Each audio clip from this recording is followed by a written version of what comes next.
Imagine you're a business owner. You just picked up Mailchimp because it feels like the safe default choice.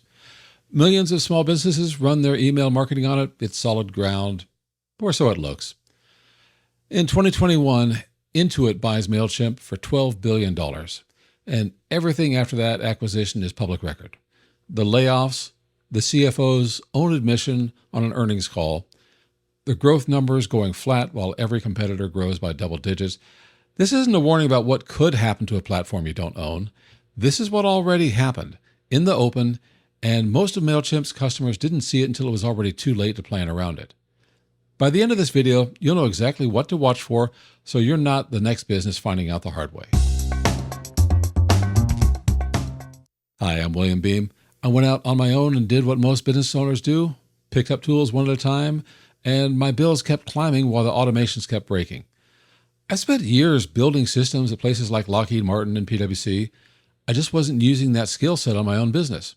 Well, that's what I do now as principal architect for Suburbia Press, and that's what this show teaches you. Today, we're going to run the capability framework against a real company, and Mailchimp just proved the thesis in its own words. Here's what makes this one worth your attention instead of just another platform complaint video. This isn't pieced together from rumors or disgruntled reviews. It's in the SEC filings. It's in a Reuters interview where the Intuit's own CFO admits the product got harder to use. It's in the layoff notices from the engineers who used to keep your emails out of spam. If you built years of automation logic, list segments, and campaign history inside a platform you don't own, this is the exact failure mode you're exposed to. Not a hypothetical, a documented timeline with dates and quotes attached. Let's run what happened through the capability framework because it maps almost perfectly. And basically, this is a warning. Mailchimp is Intuit's biggest email marketing acquisition. Like I said, bought for $12 billion in 2021. 5 years later, Intuit's own CFO and CEO are describing it as a problem. It drags on growth. It is harder to use than it should be, and the company is now cutting investment on that. Let me show you the article. So right here, this is the Reuters article I referred to. The CFO said that Mailchimp is a near-term drag on growth. The company says it has initiatives underway and expects to be performing well by the year end. That's really not true because they've later said that they're going to cut investment in Mailchimp. I'm going to show you this in some charts later on. But small businesses are the bread and butter of Mailchimp, and they found it harder to use. Think about it. This is from an earnings call. This is from an article on Reuters. And basically, this is telling us that Mailchimp is what's dragging them down. You can see it right here. Excluding Mailchimp, the revenue growth slowdown is due to lower contribution from price increases expected in 2026. That's basically what they're saying is that excluding Mailchimp, they're not doing so bad. They have revenue growth, but Mailchimp doesn't. And I'll show you that in the charts as well too. So here's the first chart. You can see the beige color over here is with Mailchimp and the teal color is without Mailchimp. So if you look at these numbers over here, fourth quarter 25 without Mailchimp, which is the way they're reporting it in their earnings announcements, without Mailchimp, they're doing fine. With it, they're slowing down. And you can see it quarter after quarter, their performance without Mailchimp is doing better than it is with Mailchimp. They've specifically got to carve out what's happening with their performance with Mailchimp because that's what the truth is. But they're saying, hey, we're great without it. We're doing good with TurboTax, with QuickBooks, and their other tools. But Mailchimp, this is literally the drag. You can see it right here each quarter in the charts. That difference between the lower Mailchimp number and the higher excluding Mailchimp number, that's the literal drag that Mailchimp is having on Intuit. User growth is basically stalled now.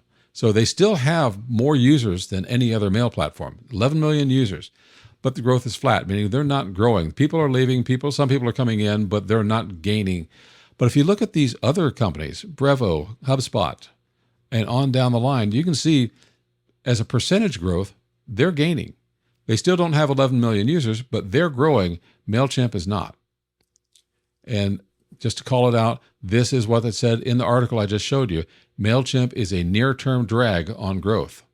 I can't make that up. That's from the chief financial officer of Intuit. He also said small businesses find it a bit harder to use, which hurts retention and expansion. So they're kind of in a bind here. They are having a hard time retaining their customers, and they're having a hard time expanding the tool set for Mailchimp. And basically, this is the one that's really the killer for it.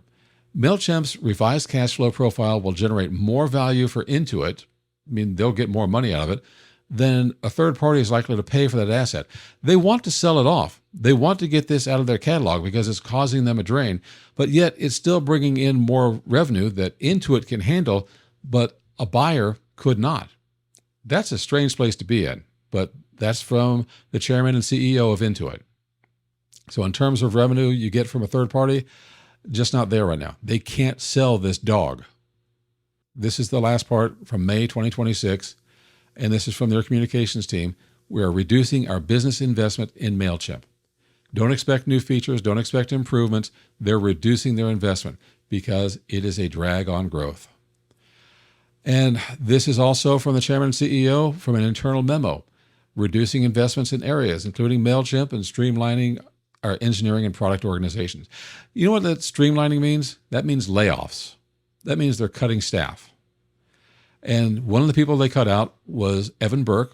He's known in the email industry. And he disclosed about half of his team at Mailchimp was let go. They work for the email and SMS, text messaging delivery operations. Basically, these are the people that make certain that your messages arrive on time rather than going into spam. So Mailchimp's deliverability is not as good as it used to be because they cut off half the people that used to make certain that it worked. So here's what this means to you. If you run a small business, this is your infrastructure. If you're on Mailchimp, your subscriber list, your automations, your sending reputation, all this stuff is in a product that you don't own, and the parent company has cut investment. It's laying off staff.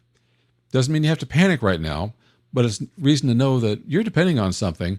If they change the terms again, it may cost you more for an inferior product. So what do we want to do? We want to look at this in the factors of the framework I mentioned, for the capability framework. We're going to look at continuity. It asks if the business survives a vendor change it didn't choose. All right, let's say that you're a Mailchimp owner. Customers never voted for this on the acquisition. They just woke up one day owning a relationship with a company whose priorities had shifted underneath them. And the platform's continuity depended entirely on a parent company's roadmap, not their own. Well, you can see what's happening. The parent company has decided, you know what, we're going to cut our losses. We're going to stop investing in this. We're going to lay people off, or as they like to call it, streamlining. Another part of the framework is control, and that is who owns the data, the workflows, the automations that you build. Every Mailchimp customer building years of segmentation and automation logic discovered in real time that none of it was actually theirs to protect.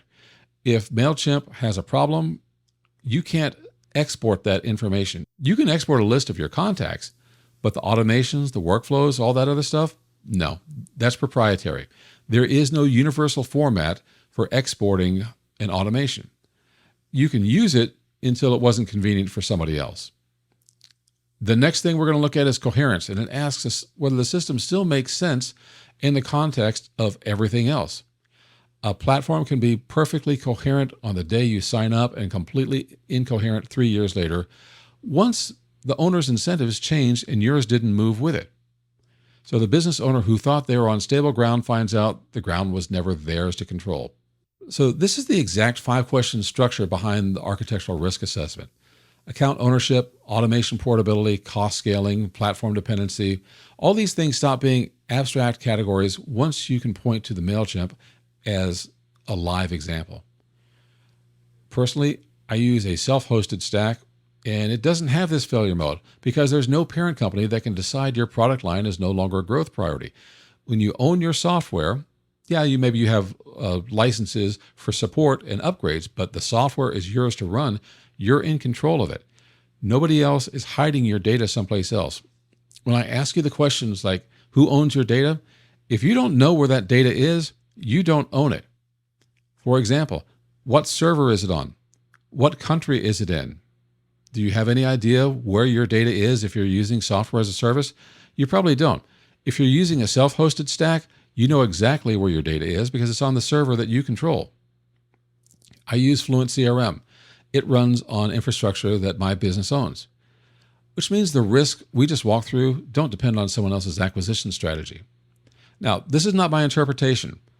Reuters has the CFO's own words. The SEC filings document the restructuring. The layoff posts come directly from the affected engineers. I saw those on LinkedIn.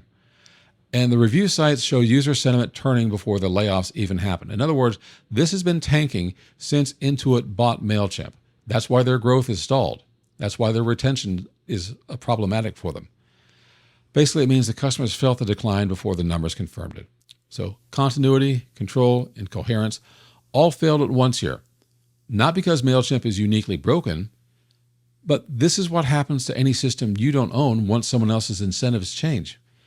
That's the whole reason this show runs on the capability framework instead of a tool-by-tool review. You can have great tools, but if they don't work as a holistic system, then they're not really very capable for you. But this framework tells you what to check before you're 3 years deep into a platform's automations, not after. Now, in the next episode, we're going to look at what it actually costs to migrate off a platform like this and the parts of that process nobody warns you about. If you want a full breakdown of these structural risks and how to check for them before you sign up for any new business software, the architectural risk assessment is linked below.